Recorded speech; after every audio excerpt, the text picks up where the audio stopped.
Hello, everybody. Bill Sherck, the man about the woods here. You are listening to the Minnesota Bound podcast, the stories behind the stories. And oh my gosh, look who's along for today's ride. The guy who started it all. You're to blame for this, Ron. Legend in my own mind, Bill. Ron Schara, the guy who, along with his good friend Raven, the star of the show, started all this. Yes. And now look what you're doing. Podcasts. Yes. Who'd have thunk it, huh? Well, obviously you. Yeah. Well, I'm not looking forward to it. I'd love to chat about our adventures, and that's what we're going to do. Actually, today I'm going to get even. Here's why. When I started some 16 years ago, you brought me on as a charity case, and you looked me in the eye and you said, here's the deal, pal.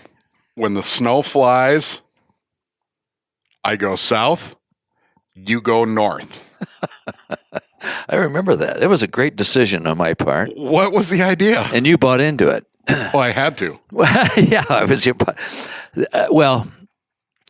As you get older, I used to do a lot of ice fishing, and as you get older, the cold doesn't appeal to you as well. And I tell people, I was into ice fishing, and then one time I had to go down to the Bahamas during winter, and oh my Lord, the water still splashed down there. There were bonefish where you could cast in a T-shirt. You felt good. When you're done fishing, they served great rum. What was not to like about that?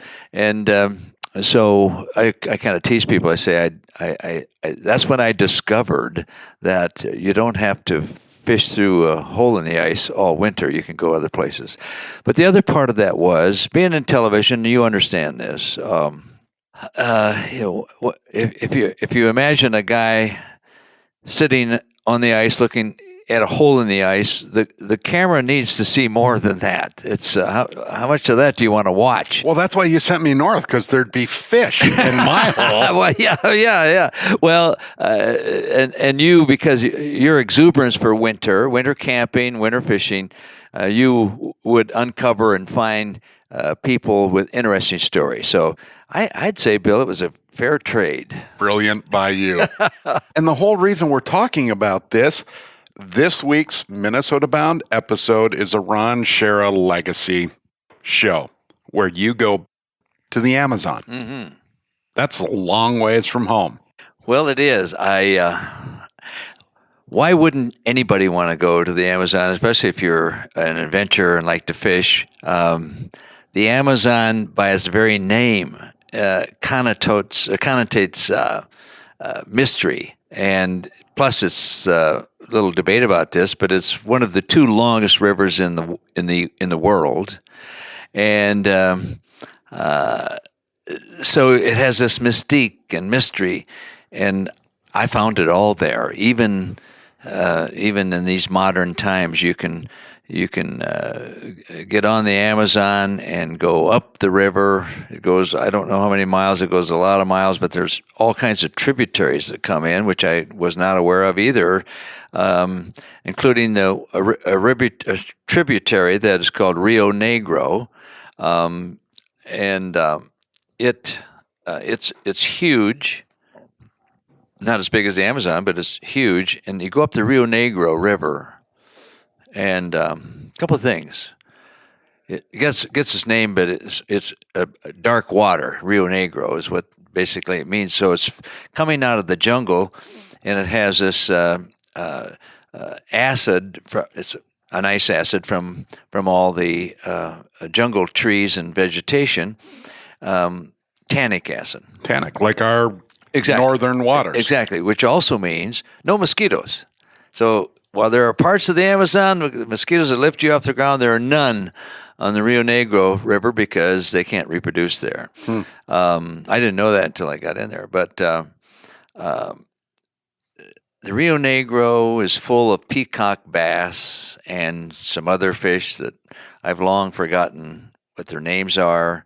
They got giant teeth, but also piranha are there, and caiman, the crocodile. There's a South American version of the crocodile, caiman they call.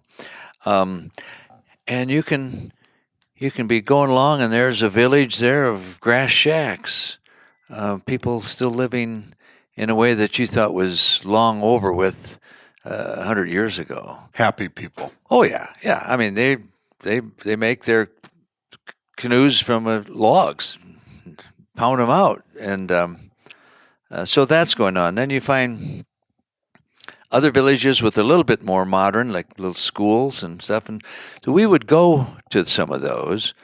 I was told before I went down there to bring some things to give away. Well, you and I, we got more hats and T-shirts than we could ever use, right? So I packed a bunch of hats and T-shirts, and occasionally we would take time off from fishing, go into these villages, and the kids, they loved you, and you handed out some goodies. You felt good, they felt good, and I mean that was just the start of it. I could go on, but we'll talk some more if you got some more questions. But the point is, you went to chase stories. You know, you and I joked earlier today. Every once in a blue moon, we'd put an episode like the Amazon visit on Minnesota Bound, and people would say, it's not Amazon Bound, it's called Minnesota Bound. But that was part of your job to go to some of those faraway places. Well, yes. I mean, we did a lot of inbound Minnesota adventures, but Minnesotans don't just stay home. As I was sharing with you, I never forget this. I was at on Lake Michigan when the salmon boom was starting, and there in this big parking lot, I decided people putting their boats in. I walked around the parking lot counting the number of Minnesota plates versus any other plates, and Minnesota plates dominated this parking lot. And I go, you know what? Minnesota people are different than a lot of other states because they're avid outdoor people, and they'll go to where the action is. And so I always felt if I go to the Amazon, it's a vicarious trip that a lot of people will never get there. But I had the chance to see it with my own eyes, in my own words, with a camera. And so I think people enjoyed that. I remember one of the trips. I don't remember if it was the Amazon or not. There was a plane, a submerged aircraft that you were fishing around. Yes. That was in Nicaragua. Yeah. What was the plane doing in that tannic water? It crashed. Thank you. Yeah. It was, there was a war there a few years before we got there. Drug dealers and everything else. And I went through a cemetery. There's bullet marks in the tombstones. They were blazing away at each other. I mean, it was long gone when I got there, thank God. But it was also not very far away in Nicaragua, there, right between Costa Rica and Nicaragua. Well, Bill, I never knew this. There was an effort to have the Panama Canal through there at one time. And so somebody had built a humongous tower they were going to use to dredge, and then never got off the ground because they decided to put the Panama Canal somewhere else. But that tower still was standing there. Interesting. You are listening to the Minnesota Bound podcast, the stories behind the stories, which is exactly why Ron Schara and I are talking today. Of course, this doesn't happen without great sponsors like Rapala, Star Bank, Connecticut, and Hewitt Docks, all great partners of ours. Do you remember being in those faraway places like the Amazon for the first time? Were you anxious? Were you scared of the new environment? Was it pure excitement of what fish might nip on the end of your line? Well, there's pure excitement, and also, you got to get a bunch of shots before you go down there of diseases that you hope you never get. So there's apprehension there. But hey, when you're a young buck, so to speak, you don't think of any bad things. But you're careful. You learn too. We were going to go into some backwater to find some piranha. The red-breasted piranha lives in the backwater, the spooky stuff that you would see in a Tarzan movie where the swamp and nothing is moving but alligators and a few other things. And so we were pulling a small boat across this little sandbar from the river into the back lagoon. And I didn't know about fire ants. I didn't even look down. But we're pulling this boat across to go fishing the piranha, and I stepped in a fire ant hill. And let me tell you what, they were so quick to get on my legs. It was maybe not it was an easy decision. Should I just jump into the water with the piranha to get rid of these fire ants, or start beating the hell out of my legs? I did both. I went in a little bit up to my knees to drown the fire ants that weren't chewing on me, and pounding my legs to get rid of them. So you remember that? So, okay. Good. No because problem. at that point, by the way, I was at Ballard's Resort at 32 below zero, freezing my tush. So that was kind of what we had planned for you. Great. Yeah, well, perfect. So then we get into the lagoon, and we're fishing. There were peacock bass in there, small ones, not as big as in the river, and using Maps lures, blue fox lures, whatever, and bang, you catch a small 14, 15-inch peacock bass, and fine, you bring him in. He's fighting, and then suddenly, Bill, the fish is fighting, and suddenly the water all around where that fish is fighting starts to quiver, and there are 20 red piranhas hanging on this thing. Oh, my. Pushing it to the top, and they're just rolling on the surface, all of them gnawing away. Of course, I could have pulled the fish in and not saved the fish, but this is a phenomenon you never see, so I just let them feed. And when it was all done, when I finally pulled the fish in, I had my lure, the head, the backbone, and the tail. And this taken 20 seconds. They had that much eaten, and so you didn't rock the boat out there. I'll tell you that, because they would take you too. Now the red piranha, I found out, it travels in big schools, so therefore it would attack a fish larger than itself. A red piranha is like the size of a small bluegill, at least the ones that we had, or maybe a nice bluegill, a 1-pound bluegill. And so they would attack a larger animal too, because they travel in schools, so they can attack as a school. Now there's another piranha down there called the black piranha. You can swim with them. They have the same teeth, the same sharp teeth, the same ability to chew your butt, but they're a solitary fish. They don't travel in schools, so they're not going to take somebody like you or me if we're swimming out there. We went and fished with them with pieces of raw chicken, and caught some and brought them in. Let me tell you, piranha are delicious to eat, much like a good bluegill. Yeah. Did you ever have precarious situations? I'm guessing you took a lot of these trips with Joe Harowitz, who was your original producer / brain / bodyguard. Videographer and bodyguard. Yeah. About 6'6" in height, just tough as nails, always got the job done. But you'd hear Joe Big Pollock telling stories about, they locked me up for 10 hours in a metal box and took the cameras and took Ron away at gunpoint. Do you remember precarious moments where your brain said, I shouldn't be here? I'm a long way from home. Not really. Nothing like that. I did have one of the most embarrassing moments in my life, and I'm not afraid to describe it, but this is a trip to Africa. And again, I brought hats and things to give away to the natives. So on this day, we're going to film some hunting of a game bird there. It's kind of about this size, a little bit bigger than a sharp-tailed grouse or a hen pheasant. And there was a little boy who took a liking to me, and I took a liking to him, and so he was my buddy, and he was just hanging with me, just to walk with me. And he had this hat on that he had pieced together with wire and string, and he was trying to hang on to this old hat. That's what I thought.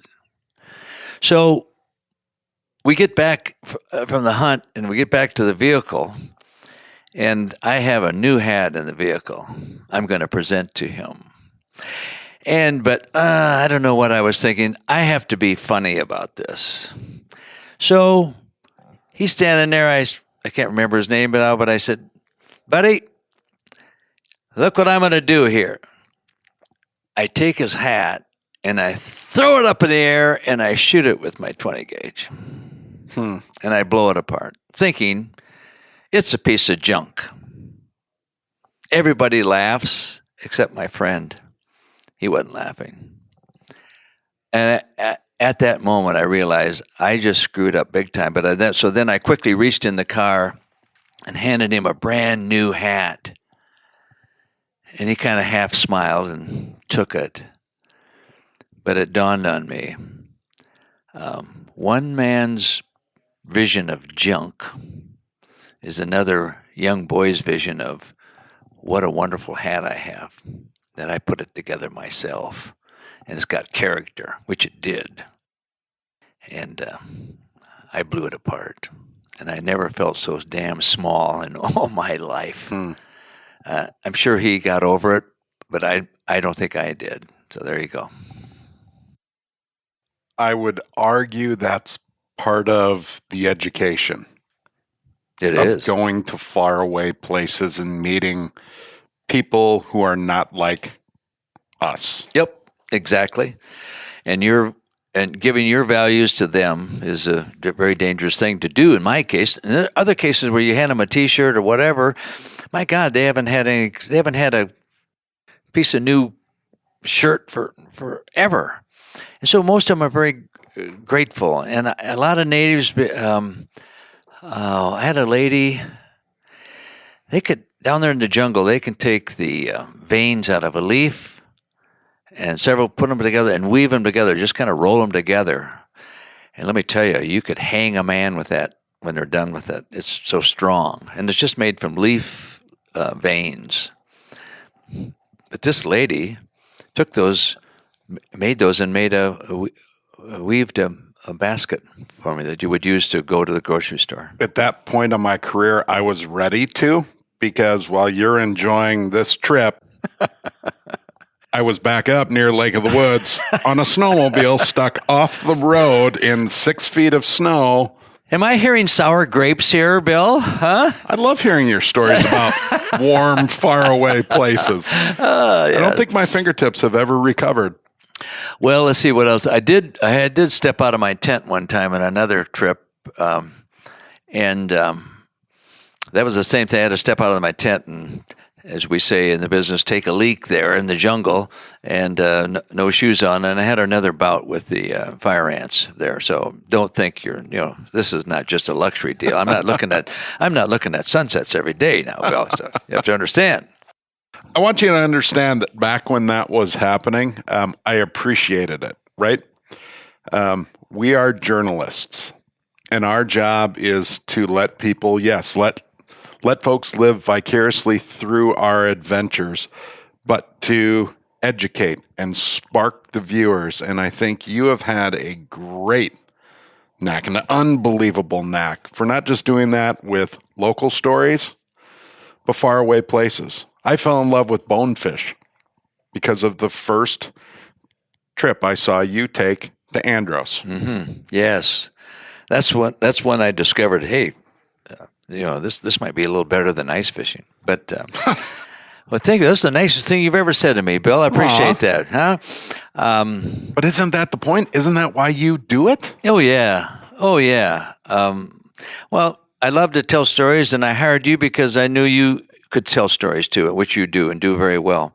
I make a good cup of coffee too. Not bad.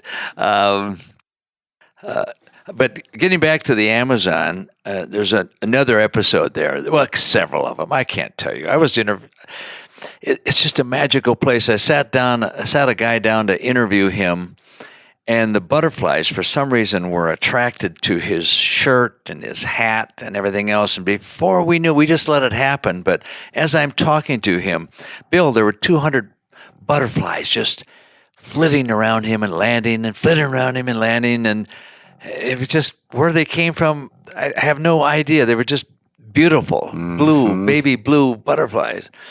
All right, there was that. And then that time I'm with my guide, and we looked ahead, and I'm casting on a sandbar there, and there was a caiman laying out there. You just, look, alligator or crocodile, you just see their top of their head, And he says to me, my guide says to me, he had limited English, but he says, watch this. He goes,